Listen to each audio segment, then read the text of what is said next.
The wind screamed across the frozen plains of Valcor 9, carrying ice crystals that hit like tiny bullets. Corporal Tae-hyun pulled his thermal coat tighter and checked his scanner again. The device showed nothing but endless white in every direction. This planet was supposed to be peaceful, a neutral zone where humans and the Dravic Empire kept their distance from each other. Most days, his job was boring. Walk the perimeter. Check the sensors. Report nothing. Today felt different. His scanner beeped. Something was out there, maybe 2 kilometers north. The signal was weak, fading fast. Tae-hyun hesitated. Protocol said he should call it in first, wait for backup, but the signal was dying. Whatever it was, wouldn't last another hour. He started walking. The ice beneath his boots crunched with each step. His breath formed clouds in the freezing air. Valcor 9 was beautiful in a deadly way. The ice reflected light like diamonds, and the sky shimmered with colors he had no names for. But nothing lived here except microscopic organisms in the deep ice. That's what the reports said. Anyway, the scanner led him to a shallow ravine. At first, he saw nothing but more ice and snow. Then he noticed the red stains. Blood, frozen into the ground. His hand moved to his rifle. She was lying at the bottom of the ravine, half buried in snow, a creature unlike anything in the official databases. She looked like a wolf, but larger, with silver fur that seemed to glow even in death. Her body was covered in burns and blast marks. Someone had hunted her. Tae-hyun climbed down carefully. As he got closer, he saw her eyes were still open, still aware. She was dying, but not dead yet. And then, he heard it. A tiny sound. Barely louder than the wind. Whimpering. The pup was pressed against her mother's body, trying to stay warm. It was so small, probably just born. Its fur was the same silver color, but softer, like moonlight on water. The mother wolf turned her massive head and looked at Tae-hyun. Her eyes were intelligent, more human than animal. She pushed the pup toward him with her nose. Using the last of her strength. "I don't understand," Tae-hyun whispered. But he did. She was asking him to save her child. The mother's eyes closed. Her breathing stopped. The pup cried louder, crawling toward the warmth that was already fading from its mother's body. Tae-hyun made a decision that would change his life forever. He took off his thermal coat, wrapped the pup inside, and held it against his chest. The tiny creature was freezing. Its heart beat too fast. It might already be too late.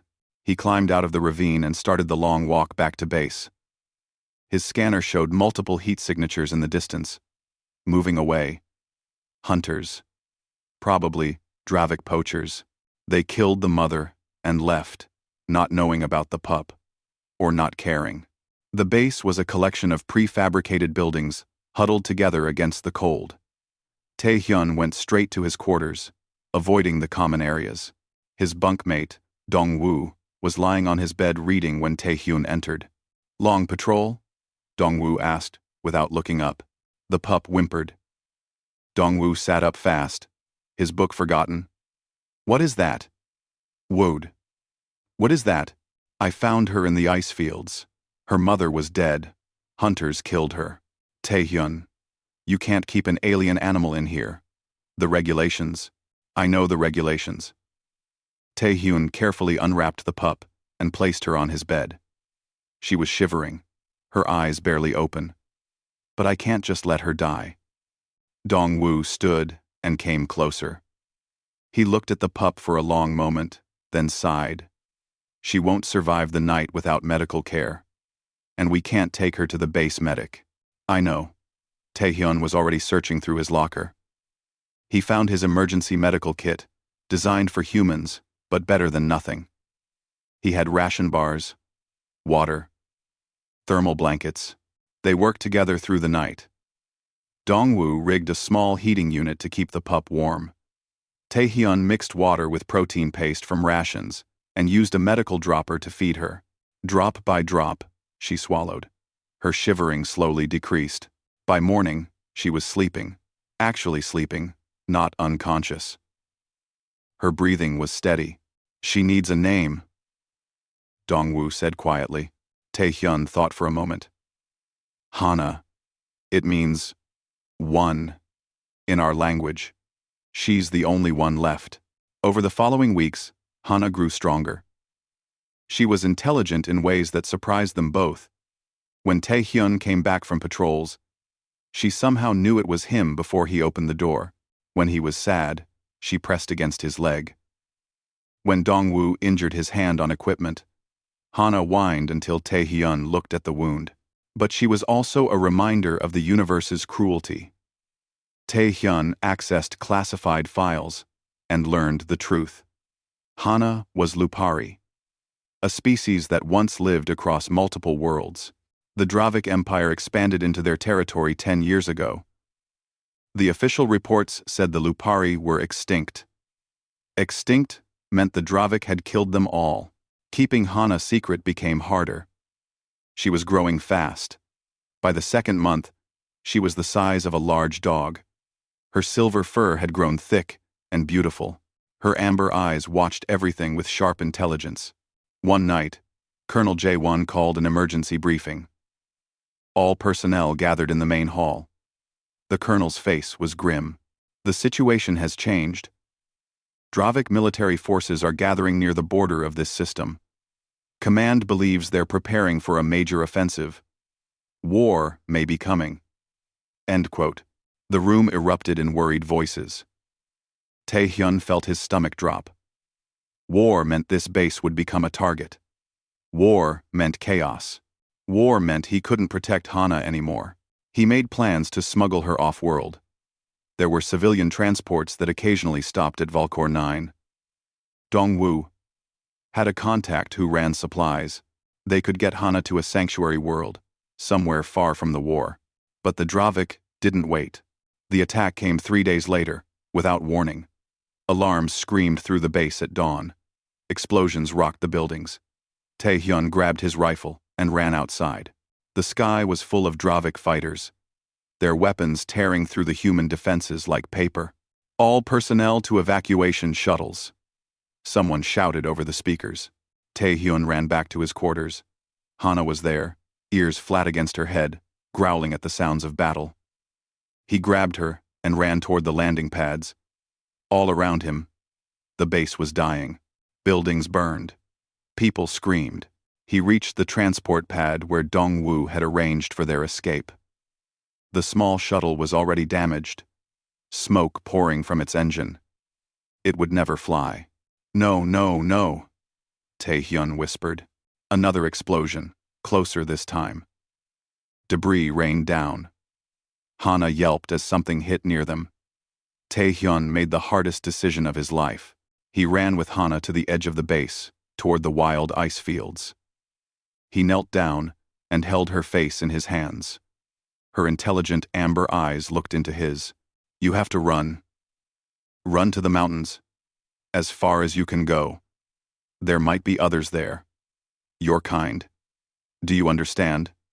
2. She whined and pressed against him. I can't keep you safe anymore. Please, Hana. Run.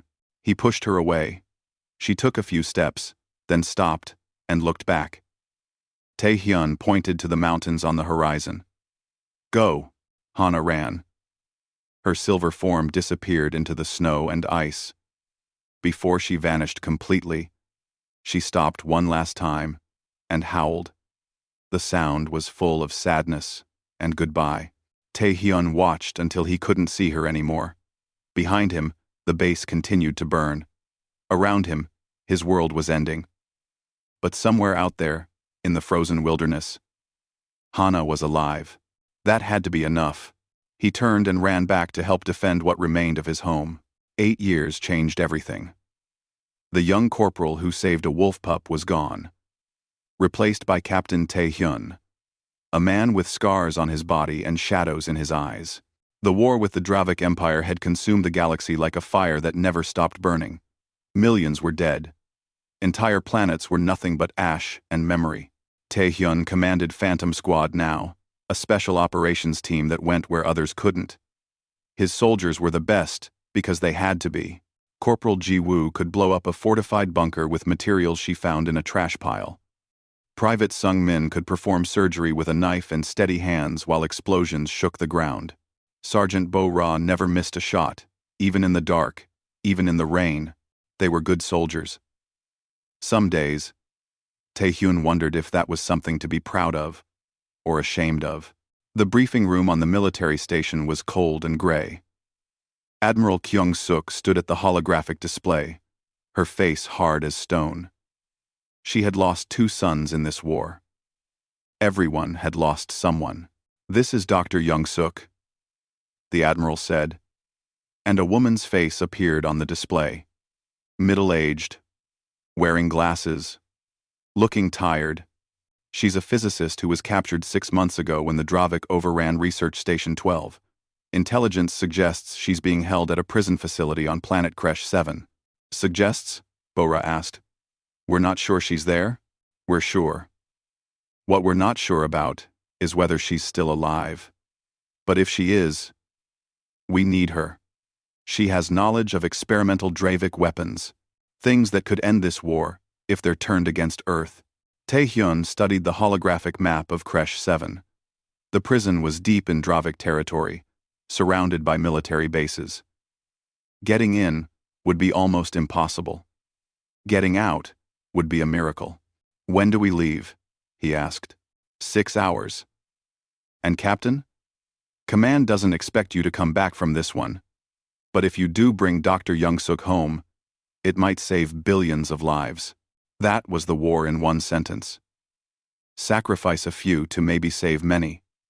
Tae-hyun had stopped questioning it years ago. Kresh 7 was a red planet, all rust-colored rocks and purple skies. The Dravik liked worlds like this. Hot and dry. Phantom Squad landed their stealth ship in a canyon 20 kilometers from the prison. They moved at night, using darkness and their skills to avoid patrols. Contact, 300 meters, Bo-ra whispered into the radio. Her rifle was already aimed at 3 Dravik soldiers standing near a supply truck. Avoid if possible, Tae-hyun said. We can't alert them yet. They moved like ghosts around the patrol. The prison appeared ahead, a massive structure of black metal and force fields. Ji-woo studied it through her scanner and shook her head.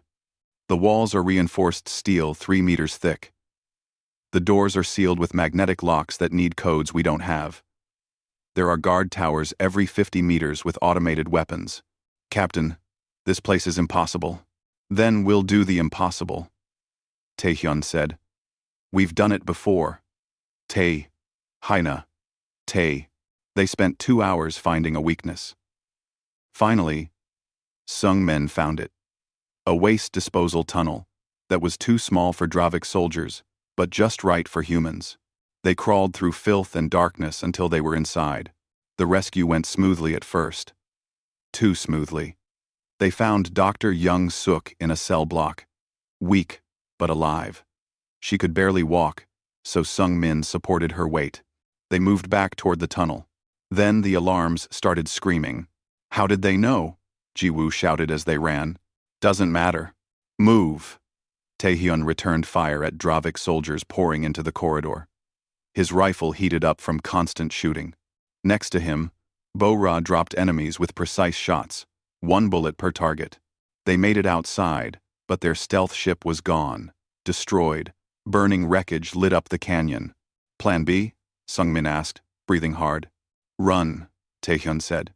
We run and hope for a miracle. They ran into the canyons with hundreds of Dravik soldiers following. The terrain helped them. All narrow passages and high walls. But they were running out of ammunition and energy. Dr. Young-suk could barely stand. Finally, they reached a dead end. A canyon with walls too high to climb, and only one way in. The way they came. The way filled with enemies. Tae-hyun checked his rifle. 10 shots left. Around him, his squad prepared for the last fight of their lives. They had known this was a suicide mission. They just hoped to complete it first. It's been an honor, Bo-ra said quietly. The honor was mine, Tae-hyun replied. The Dravik soldiers appeared at the canyon entrance. Dozens of them, maybe 100. They raised their weapons. Then the howl came. It was a sound from nightmares and ancient memories, from when humans lived in caves and feared what hunted in the dark.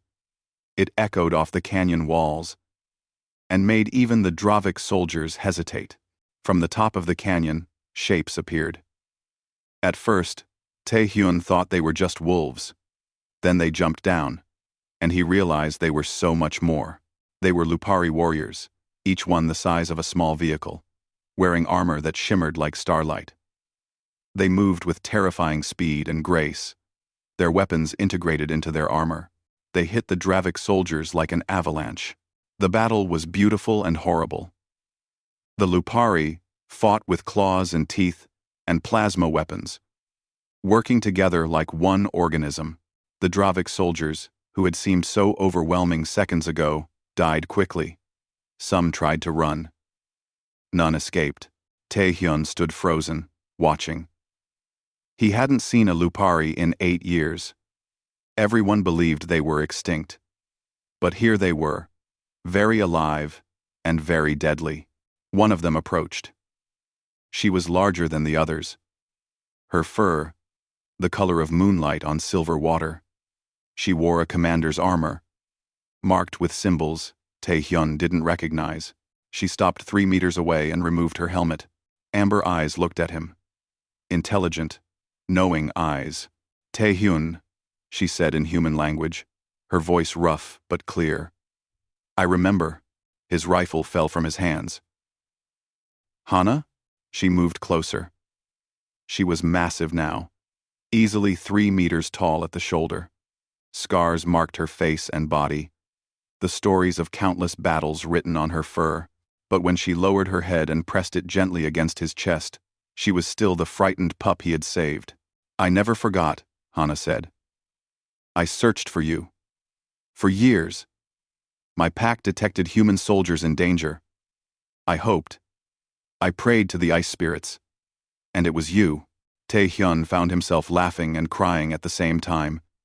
His hands touched her fur, still soft, despite everything. I thought you were dead. Everyone said the Lupari were gone. They wanted us dead. But we survived. In the deep mountains, in hidden places, we waited. We grew strong again. And now we fight. The other Lupari warriors gathered around. Taehyun's squad stood with weapons lowered, not sure what was happening. Dr. Young-suk stared with wide eyes. You saved her? Sungmin asked. You saved an alien warrior wolf? She was just a pup, Taehyun said. She was dying. Hana turned to face his squad. This human showed my species that not all aliens are enemies. That honor and kindness exist beyond our world. He gave me life when he had no reason to. Now I return that gift. One of the larger Lupari warriors, his fur covered in scars, approached. He studied Taehyun with sharp eyes, then nodded. I am Garam, he said in rough human speech. I fought beside Hana for many seasons. She spoke of you often. We did not believe a human could be worthy of such loyalty. I see now, we were wrong. We need to leave this planet, Bo-Ra said.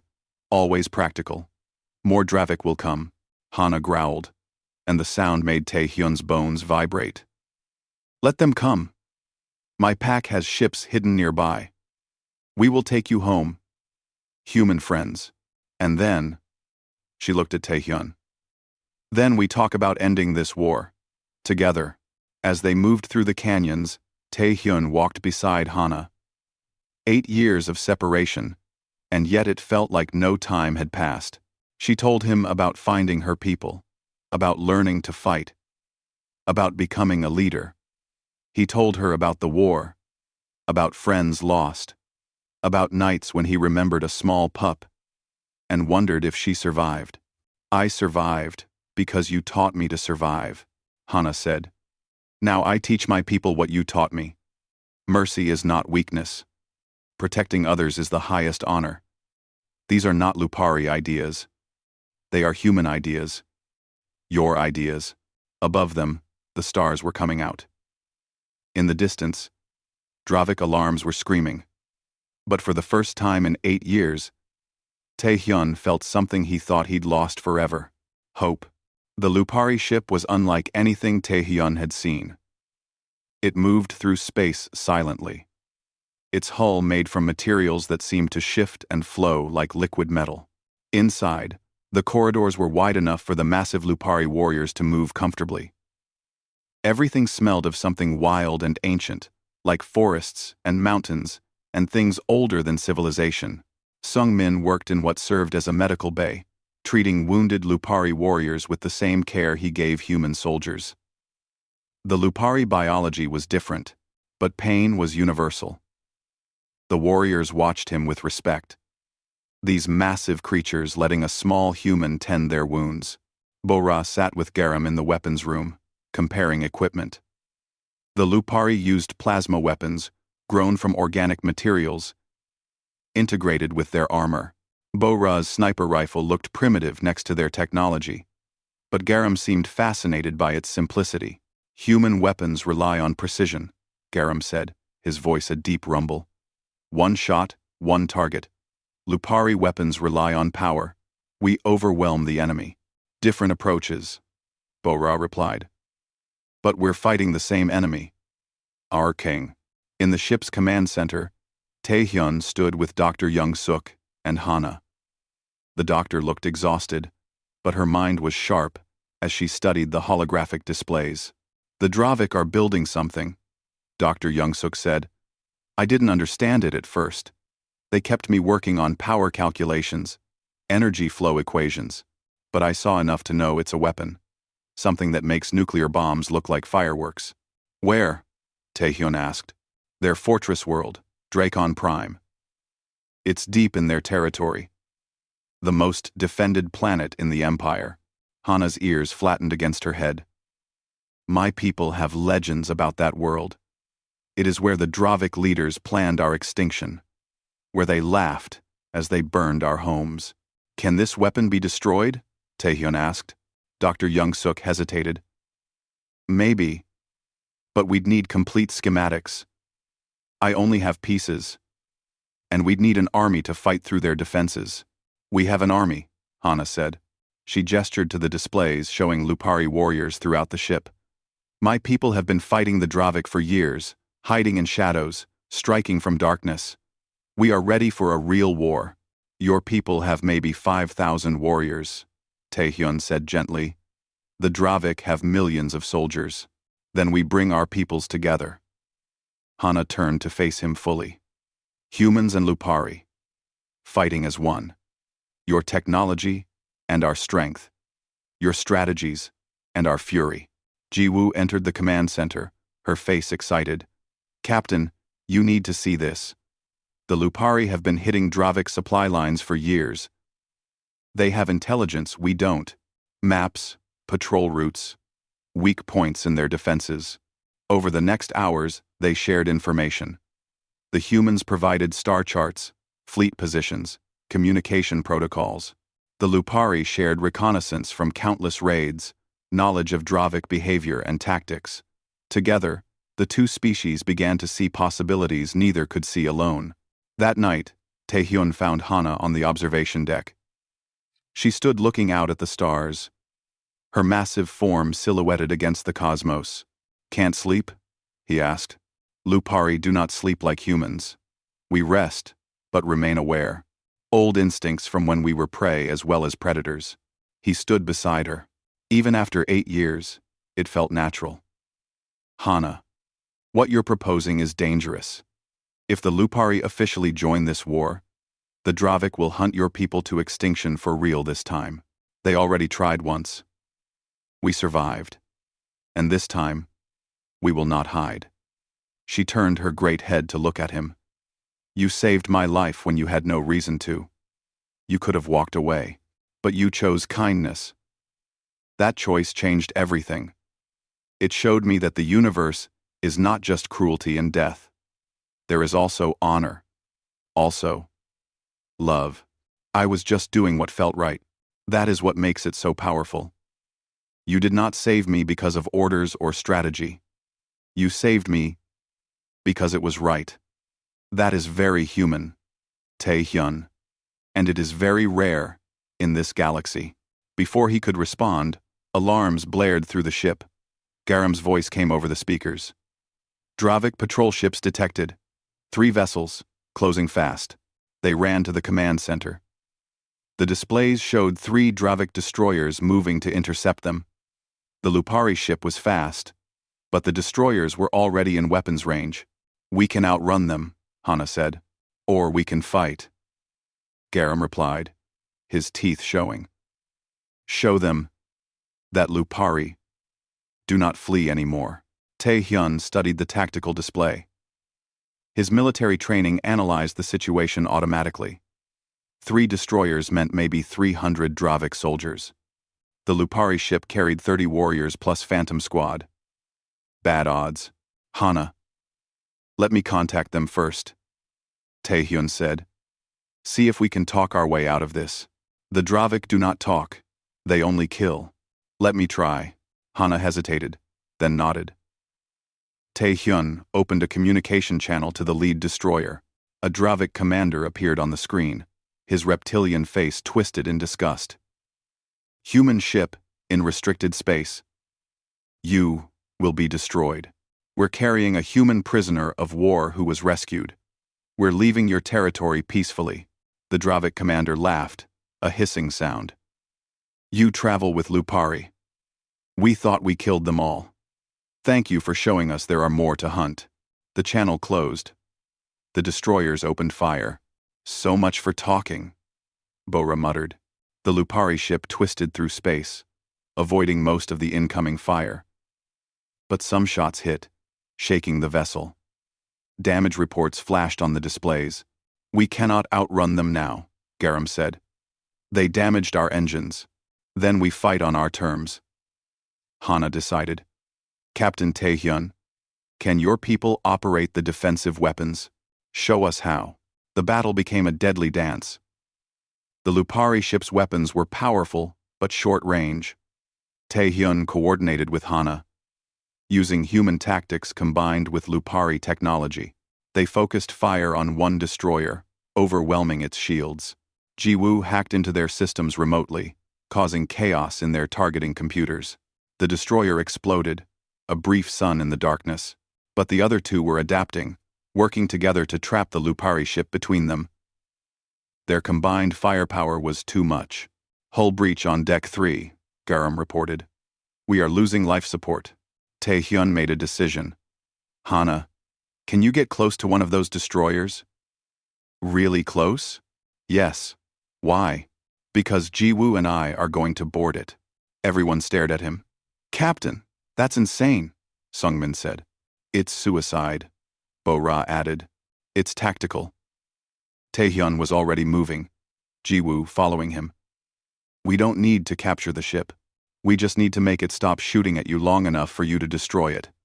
Give us 5 minutes, Hana growled, but she understood. 5 minutes, not 1 second more. The Lupari ship screamed toward the nearest destroyer. Close enough that their hulls almost touched.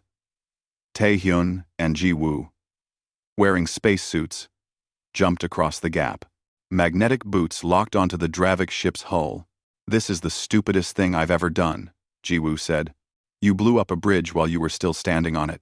That was the second stupidest thing. They found an airlock, and Jiwoo burned through it with a plasma cutter. Inside, they moved fast. Dravik soldiers responded. But in the tight corridors, the humans' smaller size was an advantage. Tae-hyun's rifle barked repeatedly. Jiwoo placed explosive charges as they went, small ones, targeted. Engine room, Tae-hyun said, checking his scanner. That's our target. They fought their way deeper into the ship. Tae-hyun took a blast to his shoulder that burned through his suit. He kept moving. They reached the engine room, and Jiwoo went to work, placing her remaining explosives with expert precision. 30 seconds, she said. Then this ship won't be shooting anyone. They ran. Behind them, Dravik soldiers gave chase. The explosions started, small at first, then building. The ship shuddered and shook. They reached the airlock they'd entered through. The Lupari ship was there, impossibly close. Hana's voice came through their radios. Jump. Now. They jumped into space. For a terrible moment, they floated in nothing, surrounded by stars and death. Then, massive clawed hands grabbed them, pulling them into the Lupari ship's airlock. Garam had jumped out to catch them, tethered to the ship by a cable. Behind them, the Dravik destroyer's engines died. It drifted. Helpless. The Lupari ship's weapons tore it apart. The last destroyer, seeing its companions destroyed, turned and fled. In the medical bay, Sung Min treated Taehyun's shoulder. The human and Lupari warriors gathered around. An unusual assembly of two species. You risked your life to save this ship, Garam said to Taehyun. To save Lupari lives. We're all on the same side now, Taehyun replied. Hana stood at the center of the room. My people have a saying. The pack protects the pack. Today, we learned that the pack is larger than we knew. Today, humans and Lupari bled together, fought together, survived together. The Lupari warriors howled, a sound of acceptance and respect. The humans, after a moment, howled back. It sounded awkward and wrong from human throats. But the meaning was clear. Two species, one purpose. Dr. Young-suk watched it all with tears in her eyes. If the galaxy could see this, she whispered. If they could see what I'm seeing. Right now. They will, Taehyun said. We'll make sure of it. Admiral Kyung-suk listened to their proposal in silence. Her office on the military station was filled with maps and battle reports. The paperwork of a war that had gone on too long. Taehyun stood at attention, Hana beside him, her massive form barely fitting in the human-sized room. Let me understand this correctly, the Admiral said slowly. You want me to form an official alliance with a species we thought was extinct. A species with only 5,000 warriors. And you want to use this alliance to launch an assault on Dracon Prime, the most heavily defended world in the Dravik Empire. Yes, ma'am, Taehyun said. That's the most insane plan I've heard in this entire war. The Admiral looked at Dr. Young-suk. And you think this weapon they're building is real? I know it's real. I did the calculations myself. They forced me to. If the Dravik complete this weapon, they can destroy entire solar systems. Earth would be first. The Admiral studied the data on her displays for a long time. Finally, she spoke. The Lupari join the alliance. We coordinate an assault on Dracon Prime, but we need complete intelligence on that weapon. We need its location, its power source, everything. Can you get that? We can try, Taehyun said. Then do it. And Captain? The mission took them deep into Dravik space. The plan was dangerous and simple. Dravik supply convoys transported data between planets. One of those convoys would have the information about the weapon. They just needed to find it, capture it, and escape. Simple. Impossible. Phantom Squad and 20 Lupari warriors waited in the asteroid field. Their ships powered down to avoid detection. They had been waiting for 6 hours when Bora spotted the convoy. 3 cargo ships, 2 destroyer escorts, she reported. The second cargo ship has heavy data encryption. That's our target. The attack was fast and brutal. The Lupari ships came out of the asteroids like predators ambushing prey. They tore through the destroyer escorts with plasma weapons, while Taehyun's team boarded the cargo ship. Inside, they found more than just data. They found prisoners, dozens of them, from multiple species, all locked in cages. Some were humans captured from colonies. Others were species Taehyun didn't recognize. We're taking them with us, he said immediately. Captain, that wasn't the mission, Jiwoo pointed out. It is now. They freed the prisoners and downloaded the data. But the attack had taken too long. More Dravik ships were coming, called by the convoy's distress signal. Move! Taehyun shouted. Everyone to the ships! They ran, carrying those prisoners too weak to walk.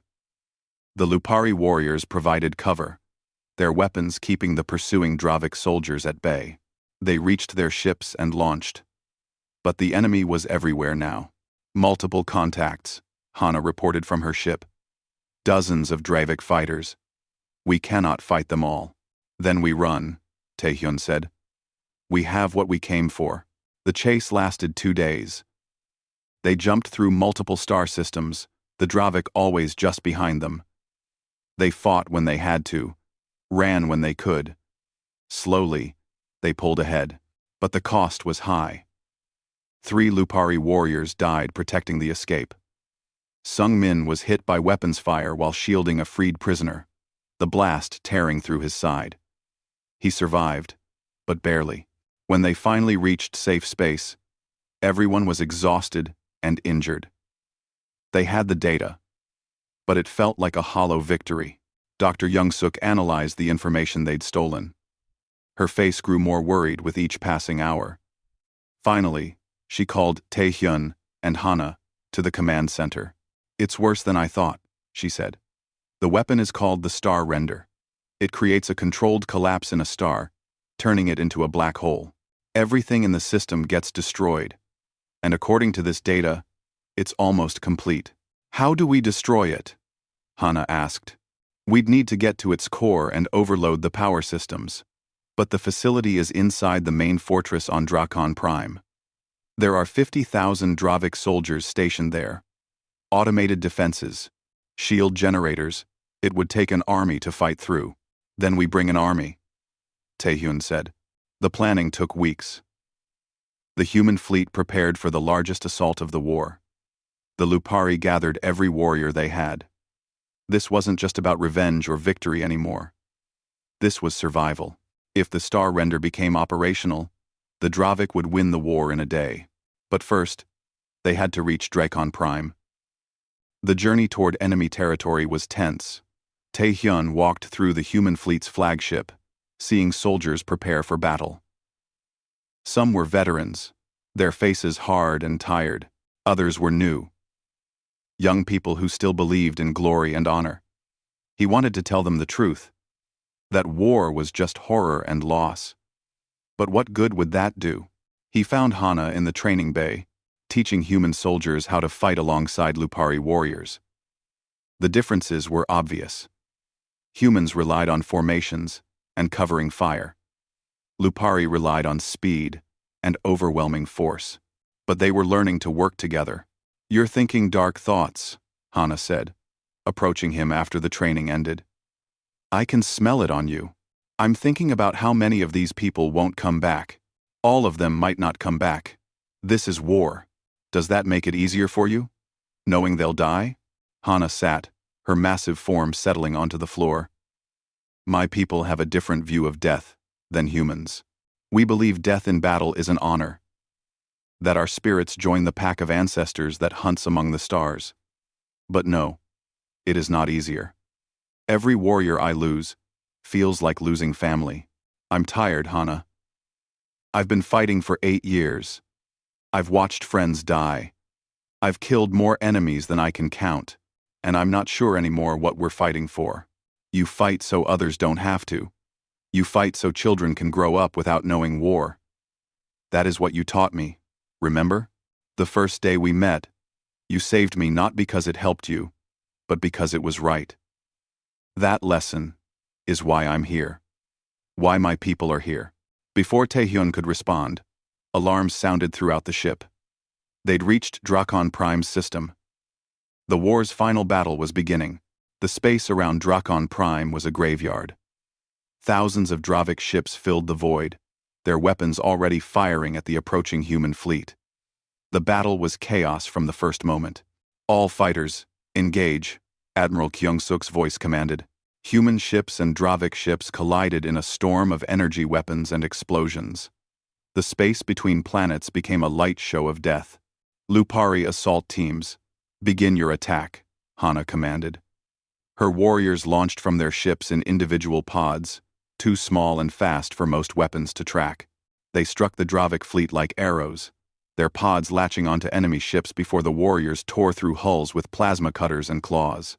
Taehyun led Phantom Squad toward the planet's surface in a dropship. Around them, dozens of other ships fell like rain, carrying soldiers to the ground battle. Half were destroyed before landing. They hit the ground hard. Taehyun's teeth rattled from the impact. Outside, the surface of Dracon Prime was a nightmare of fire and metal. The Dravik fortress covered kilometers. A city-sized structure of weapons and walls. "Move to Objective Alpha," Taehyun shouted. They ran across open ground, while plasma bolts turned the earth around them into glass. Bo-Ra took position behind rubble and began sniping enemy soldiers from the walls. Her shots were perfect, each one dropping a target. Ji-woo threw explosive charges at automated turrets, her timing precise even under fire. Then Sung-min screamed. A Dravik artillery shell hit near their position. The medic flew through the air and landed hard. Taehyun ran to him, dragging him to cover. Sung-min's leg was gone below the knee. Blood poured onto the ground. He looked at Taehyun with shocked eyes. "I can't feel it," Sung-min whispered. "You're going into shock. Stay with me." Taehyun applied emergency medical foam, but he could see the truth. Without immediate surgery, Sung-min would die. A howl echoed across the battlefield. Garam and 5 Lupari warriors crashed into the Dravik positions that were pinning them down. The aliens moved like demons, tearing through enemy soldiers with terrifying efficiency. "Get your wounded to the medical ship," Garam roared. "We will hold here." "I'm not leaving you," Taehyun said. "Yes, you are. The mission is what matters. Save your soldier. We will open the path." Taehyun grabbed Sung-min and ran. Behind him, he heard Garam and his warriors fighting. He didn't look back. He couldn't. They reached a medical transport and shoved Sung-min inside. The medics took over immediately. The transport lifted off, carrying the wounded away from battle. Taehyun turned back to the fortress. The walls were still there, still defended. More soldiers were dying every second, but they were making progress. Step by bloody step, he rejoined Bo-Ra and Ji-woo. Together, they pushed forward. The battle raged around them, human and Lupari fighting side by side against an enemy that wouldn't stop. Somewhere in the smoke and fire, Taehyun heard Hana's voice over the radio. She was inside the fortress now, fighting her way toward the weapon. He followed, because that's what soldiers do. They follow their friends into hell, hoping to find a way out the other side. The inside of the Dravik fortress was worse than the battlefield outside. Narrow corridors filled with smoke and screaming. Dead bodies, human and Dravik and Lupari, covered the floors. The walls shook from explosions. Every corner held potential death. Taehyun moved through it like a machine. His rifle was empty, so he picked up a Dravik weapon and kept fighting. Bo-Ra was beside him, her face covered in blood and dirt. Ji-woo's left arm hung useless, broken by shrapnel, but she still threw explosives with her right hand. "Contact ahead," Bo-Ra shouted. She fired 3 times and 3 Dravik soldiers fell. They reached a junction where human and Lupari forces were regrouping.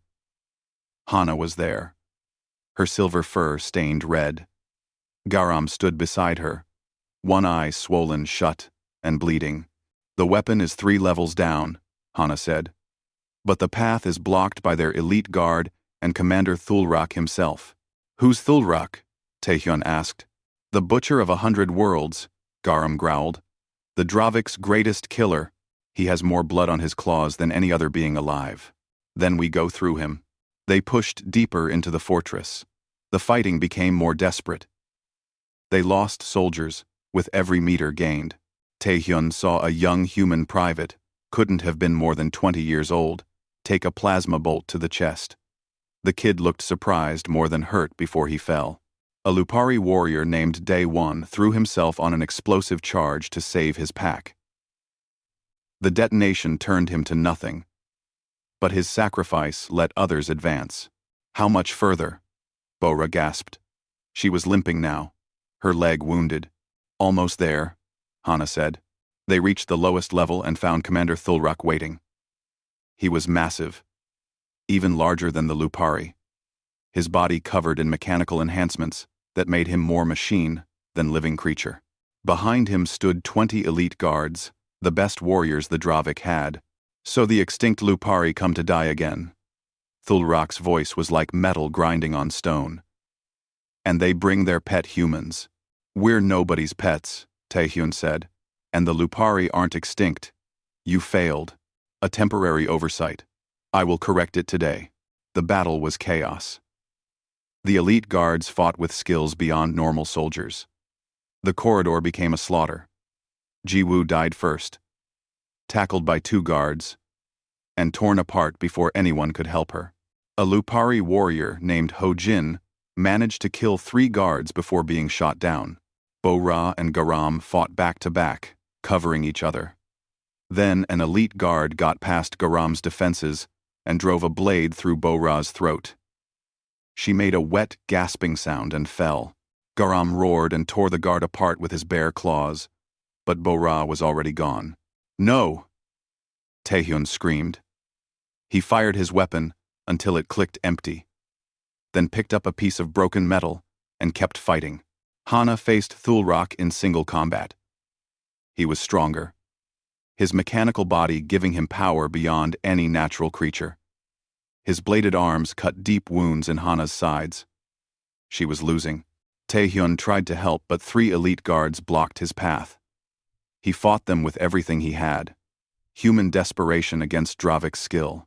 He was bleeding from a dozen wounds, his body screaming for him to stop. Then he heard Dr. Young-suk's voice over his radio. Captain, I'm accessing the fortress systems remotely. I can overload the weapon's power core, but someone needs to manually activate the self-destruct sequence from inside the facility. Where? Taehyun gasped. Past Thulrak. In the central chamber. There's a control panel. Just press the red activation button. But Captain, once it's started, you have 60 seconds to evacuate. The explosion will destroy everything within a kilometer. Taehyun looked at Hana. She was losing. Thulrak had her pinned, his blade raised for the killing strike. Without thinking, Taehyun charged. He wasn't as strong as the Dravik or as fast as the Lupari, but he was human, and humans had one advantage the galaxy always underestimated. Humans were crazy enough to try anything. He slammed into Thulrak's side. It was like hitting a wall, but the impact made the commander stumble. His blade missed Hana by centimeters. Thulrak turned his attention to Taehyun.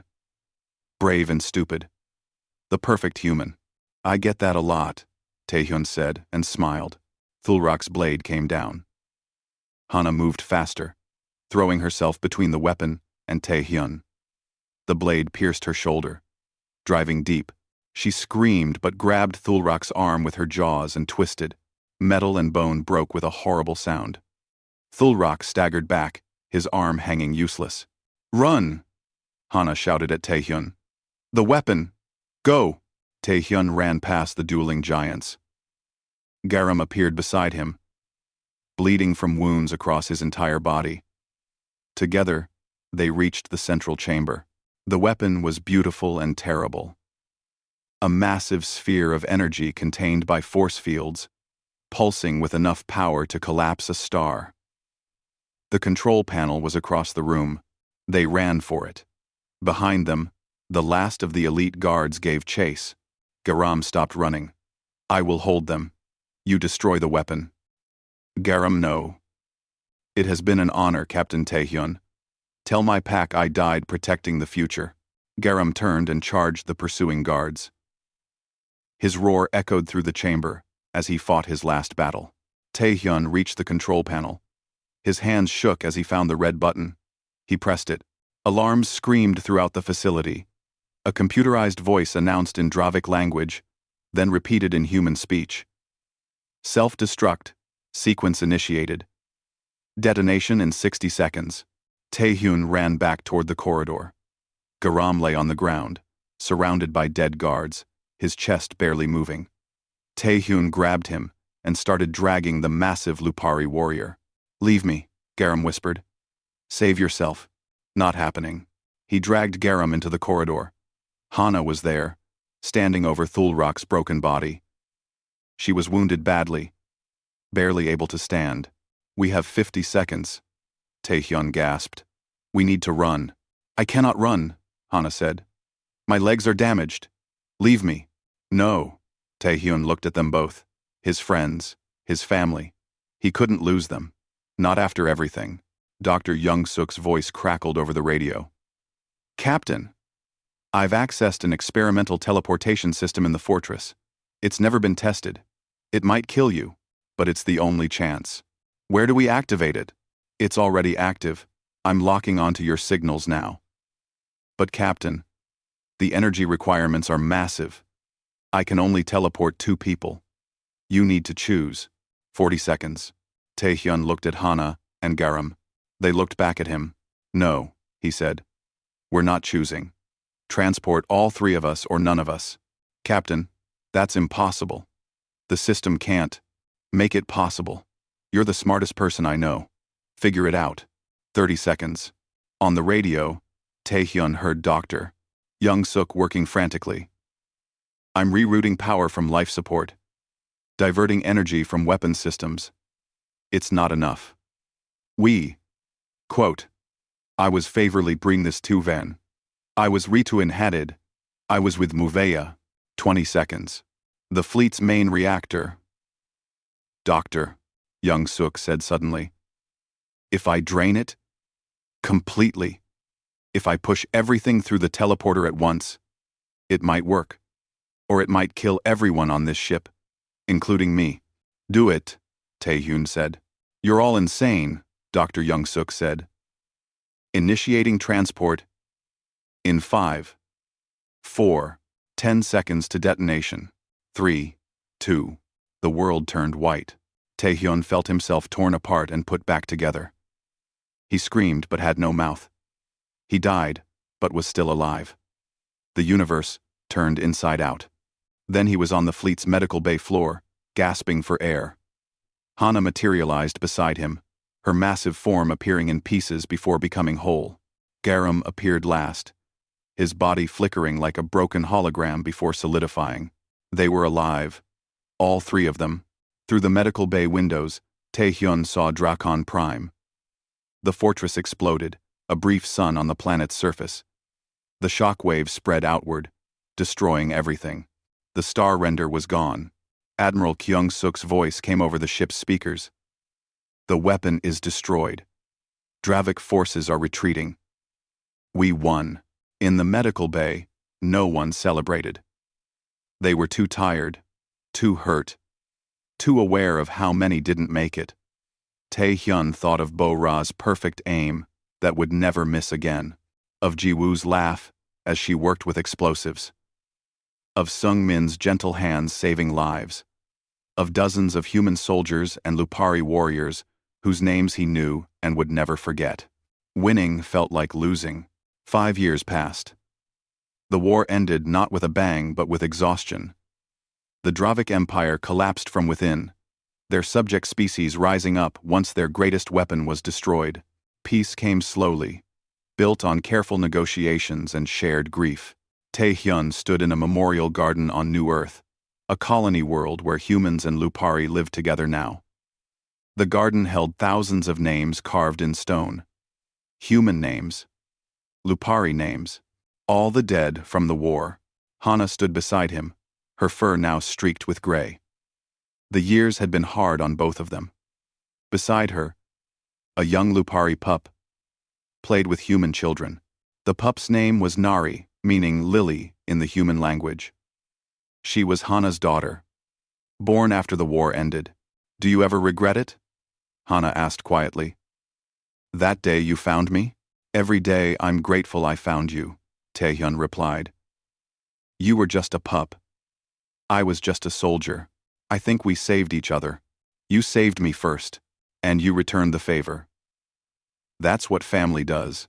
Nari ran over to them, laughing. Behind her, human and Lupari children played together, speaking a mix of both languages, their future open and bright. "Tell the story again," one of the human children called out. "Tell us about the war." Hana looked at Taehyun. They both smiled sadly. "The war was terrible," Taehyun said. "Many died. Many suffered. But it taught us that different species can become family, that kindness is stronger than hate, that saving one life can change the galaxy. That's not a very exciting story." A Lupari pup complained. "The best stories never are," Hana said.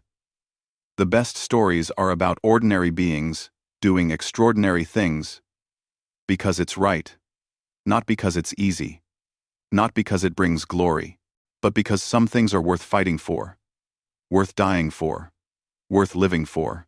As the sun set over New Earth, Taehyun watched the children play. Human and Lupari. Growing up together. Learning from each other. Building a future their parents fought and died to give them. Somewhere in the garden, a bird sang. The sound was beautiful and full of hope. Hana lifted her head and howled softly. Not a war cry. Not a challenge. Just a song of gratitude for being alive, for having family, for witnessing peace. Taehyun howled with her. It still sounded wrong from a human throat, but the meaning was clear. They had survived. They had won. They had built something beautiful from the ashes of war, and in the end, that was enough.